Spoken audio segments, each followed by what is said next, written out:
your food first. If your stomach's full, then you can pray. Everybody welcome. That's why in the Golden Temple we have 4 doors: north, east, west, south.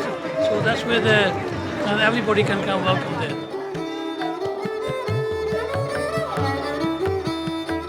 This is Malton, a suburb of Toronto. Toronto is known around the world for its multiculturalism. The city motto even claims diversity is our strength. But what does diversity and multiculturalism really mean to cities? Is it more than exotic symbolism like parades, cultural dresses, food and restaurants?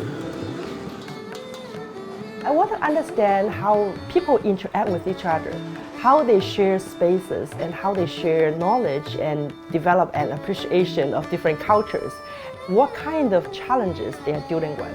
Underneath the exotic places, behind that I want to know what's happening with the people on the street and how they have made this multicultural city their own.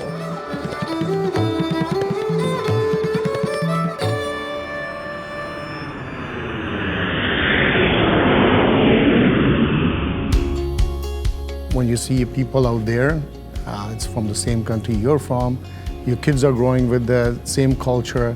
Is it right or is it wrong? I mean, it's a debatable. I consider myself Canadian first, but definitely I'll never forget where my parents came from because they instilled that in me. 怎么讲呢？就是说我们从亚洲来到这里是完全西方的社會，我們去適應這個環境，去 enjoy 這個環境，去感受這個環境的美。係啊，有啲嚟嗰時咧就梗係有啲少唔妥，身體唔係幾好。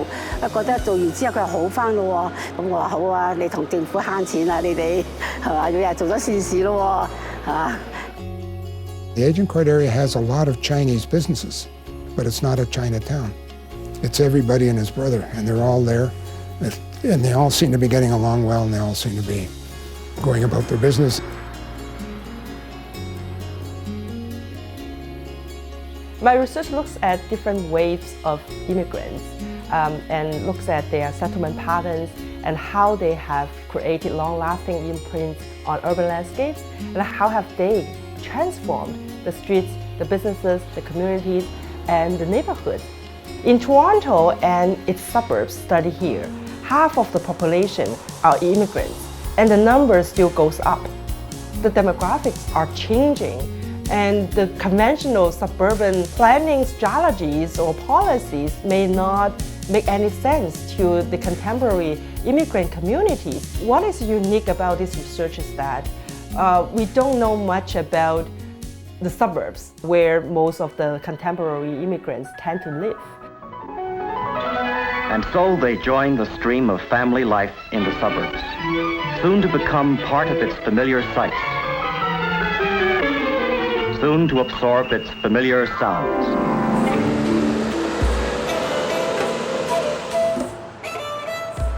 The Toronto suburbs are changing quickly. More immigrants are settling outside the downtown core, and they come with unique and diverse needs. We know the numbers, we see the data, but what does that mean? I'm interested in what happens on the ground, on the street, and in the neighborhoods. How do people share the space and build their communities? How can we balance those differences? How can we develop an appreciation of different cultures? And how can we create that kind of meaningful, inclusive public spaces for people to share their knowledge and share their cultural heritages? In the beginning, it looked like we're no man's land. There was nothing here, just a farmland.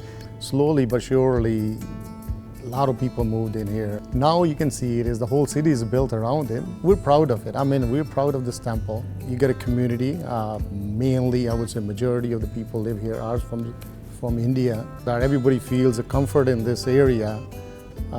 They tend to get along with each other and play their ethnic sports like a cricket. I mean, comfort zone is you got a place to worship, you got a place to buy your grocery. We have like a free music classes here we offer to the young kids, the next generation, who doesn't even know anything about where their parents came from.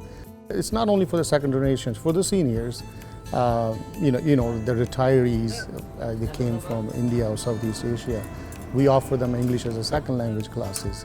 We offer them a free, we arrange their free trips to Niagara Falls, to other places in Canada, so they can see the other part of the world, and not just babysit at home with their grandchildren. We try to teach the facts about the Hinduism, trying to get their mind off the myth. The Canadians are not learning the cultures. They are saying, okay, those people are living there, those people are living there. That culture is bad, that culture is bad, because we're holed up into one area. We don't want to leave that comfort zone.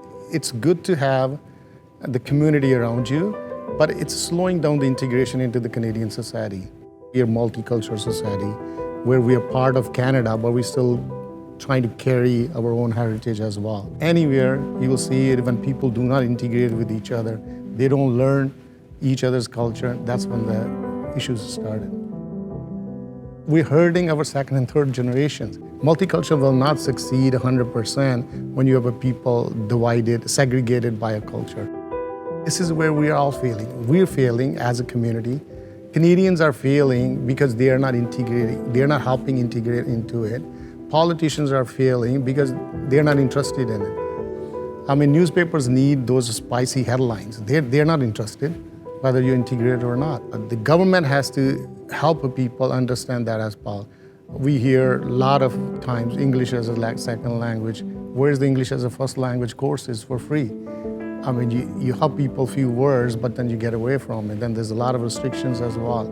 Ultimately, we live in Canada. We need to be a part of a Canadian society as well. This tension between comfort zone and integration can be mitigated by the establishment of cohesive, inclusive, and culturally identifiable spaces. They can be beneficial for the growth of a community, allowing immigrants to interact with the city more, smoothing their transition to this new space, fostering independence and promoting integration. 我哋嘅好處咧，做咗之後健康咧，同埋咧個人嘅思想改變咗，即係就唔使諗埋一邊啦。咁大家又互相可以幫助。我真係非常之中意康琪，因為佢都係幫咗我好多。當我未入嚟做運動之前咧，我身體都係好弱。我咧就喺31年前就由香港移民過嚟。 咁啊移民過嚟咧，就成家人過嚟啦。咁我定喺我一個人咧，就係即係好寂寞咁樣，又唔識英文乜滯啦。咁啊，成日都好似好悶咁樣樣，悶悶不樂。佢哋嚟嘅多數都係講係即係粵語啦，或者係國語啦。咁佢哋嘅英文咧係比較即係初嚟都係比較弱一啲。咁喺呢個摩入邊咧，大家都係講 同一嘅語言嘅話咧，咁佢哋會更加嘅親切啲咯。都係互相幫助，有咩信息大家互通嘅咁樣嚇，人際關係又好咯嚇。咁佢哋即係日日咧喺屋企就對住4埲牆，但係翻到嚟咧，佢哋就好開心，好多人有人同佢傾偈啦，有人同佢飲茶啦。我哋活動咗之後去飲下茶。仔女咧又放心咯喎，如果翻工咧，個阿媽爸爸唔知點樣啦嚇，都係擔心噶嘛。 最緊要咧，我哋咧就係嚟，即係我哋參加咗呢個團體，我哋好似一家人咁樣樣，互相幫助。When immigrants settle in the suburbs, they bring economic opportunities that can diversify local economy. Many immigrant businesses actually take over declining retail space and significantly transform the neighborhood with new meanings and new identities. 我发现他从 台湾到多伦多，他就知道未来的发展，所以那时候我们在唐人街，我们就开了第一家，在1988年。因为之后的随着这个人口的变增，还有一些新移民的进来，所以我们也就看到未来的趋势，所以我们就将我们的店再开Express 那个店在 Suburban。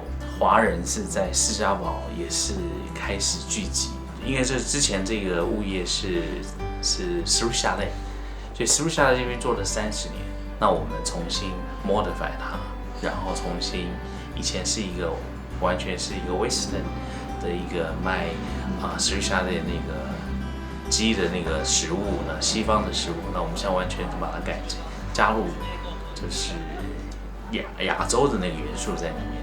最重要，我觉得来到我们餐厅就是能够体验到餐的 original flavor， 然后呢可以吃到家乡的味道，也可以吃到在加拿大的中国餐的特色。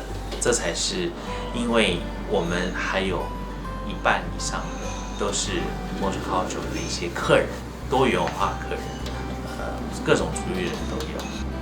基本上我们是前10年是有看，就是以华人的moving 的动向为主，作为一个依据。但是如果等到他人都到了，你很难找到一个比较好的 location， 这是我们要提早2-3年在布局。Brian's business development adapts to the settlement patterns of the co-ethnic community, but the concentration of ethnic businesses can also be beneficial, lending a vibrancy to the community, even if the rest of the city can't always see it.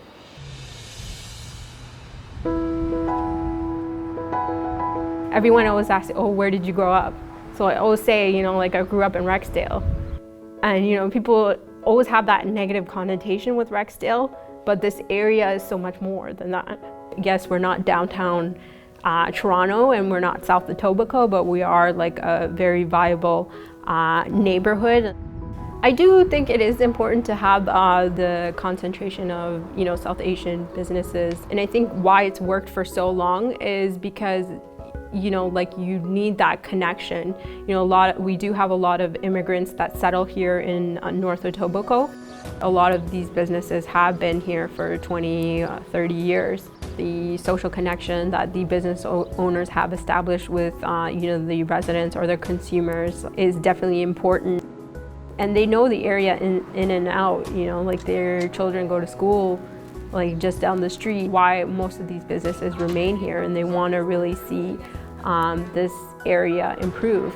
Definitely we promote multicultural businesses that are here, the ethnic businesses that are here, and just a business area as a whole. So we have different shops, whether it be from the South Asian community, the Caribbean community. Just recently we did a couple murals to reflect our neighborhood. The symbolism from the mural just represents what we're all about. The vibrant colors that they use just represents what our BIA is about and what this neighborhood is about. So cool about Wong, he was the graffiti artist. He grew up in this area as well. So to come back now at the age of 30 and do this huge mural piece, just the pride he saw in that. This place holds a huge part in my heart just because I did grow up here. We've gone, like my family has gone to most of these stores like all my life.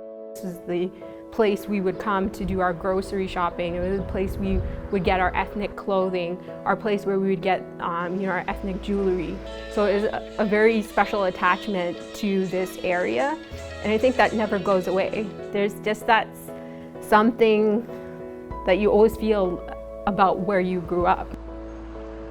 When you have one group concentrated into a single area, facilities and infrastructure go organically to serve the needs of the community, like ethnic malls and places of worship, for example. But what happens when different groups of people with different needs share one space? This is really common across many immigrant gateway cities that present a mix of demographics. Now we come back to the challenges of diversity and multiculturalism. How do we create a space that is meaningful to everyone? I think if somebody wanted to bet money on what the future, I think at least a part of the future of Toronto is right out here. It's almost a classic old suburb. It was part of the old village of Agincourt.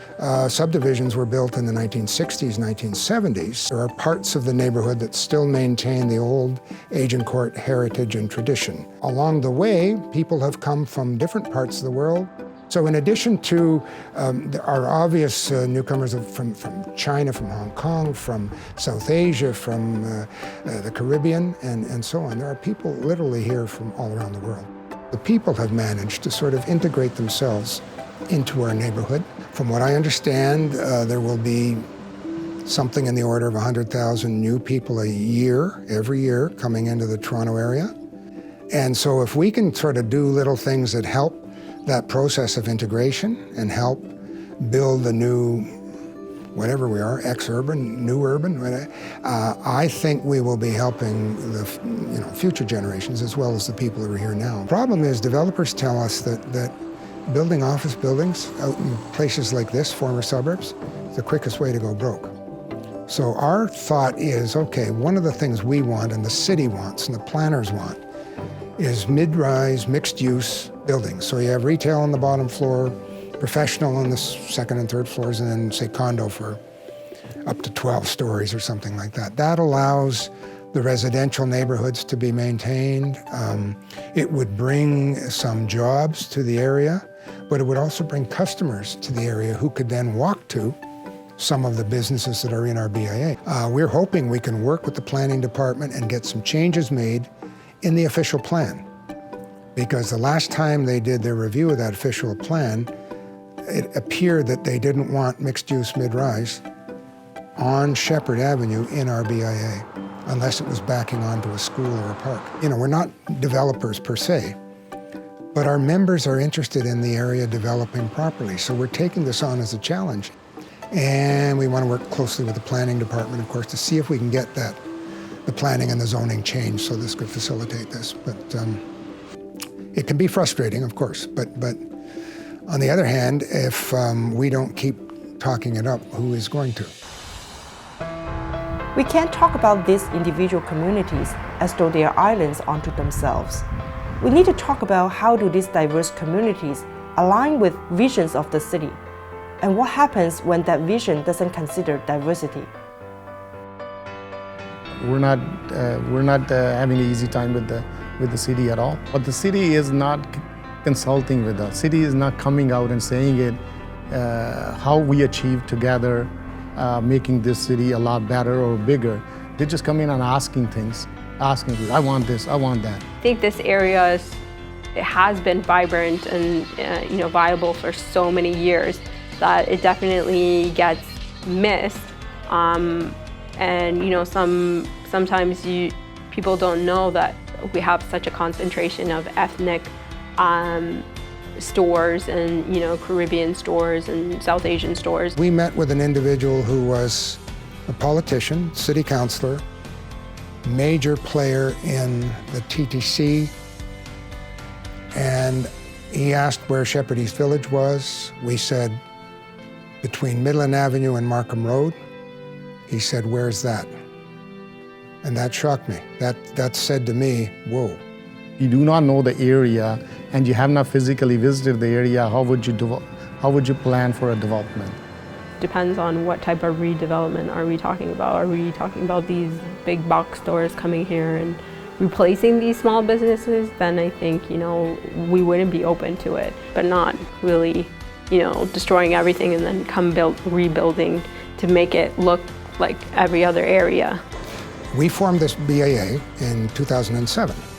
In January of 2008, the chair of the TTC came and said, you're going to have an LRT running down the middle of Shepherd Avenue. And so there was a great concern among our members. And our chair said, even if it's rocket ships from space, we don't want you to do things that are going to kill the businesses. And we started to meet with them every month. So we met with them for 3.5 years.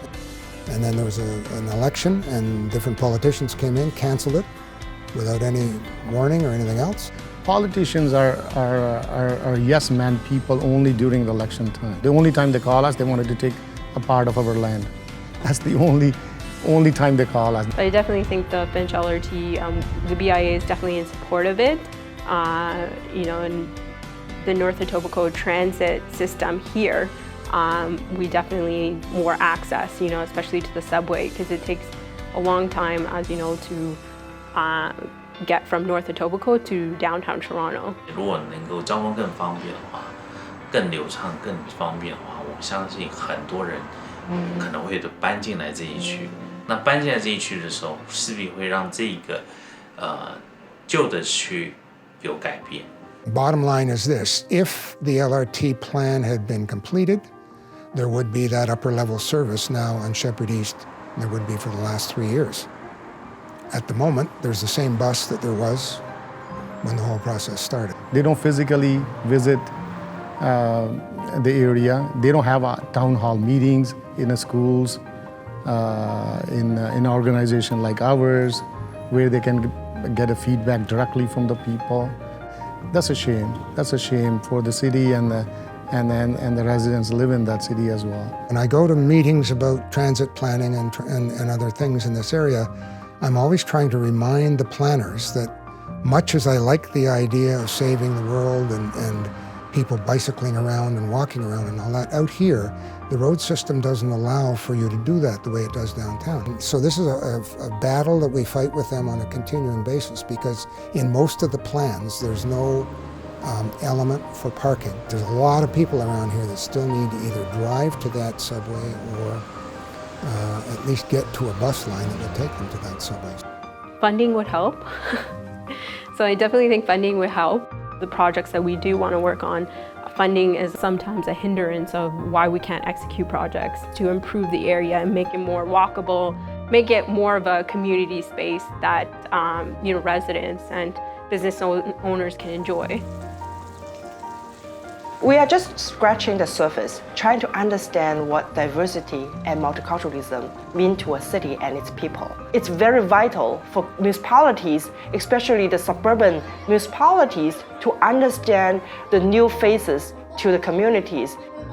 We understand what they want and what they need from the city, and how do we work with them together to develop policies and place-making strategies. 如果像主干道能够开放它的这些标准，在一个正常的规定下，让这些土地改变使用，或是进行真的长远的规划，那势必就可以让更多人愿意移下来住在这里。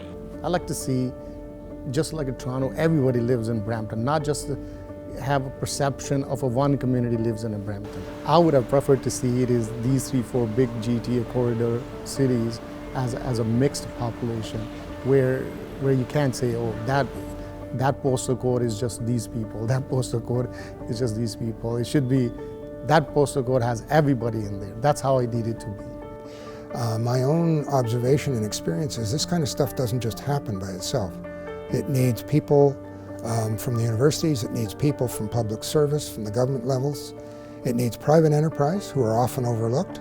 If we can get all those players working together, along with community associations and BIAs and chambers of commerce and whatever else, I think there's a hope that we can really make something really special out of Canada and out of Toronto. But if we all sort of stay off in our own corner and we don't work together, I'm not very optimistic that we're going to get where we need to go. Well, I want to see what we can do here in Toronto and make a better future for the generations to come.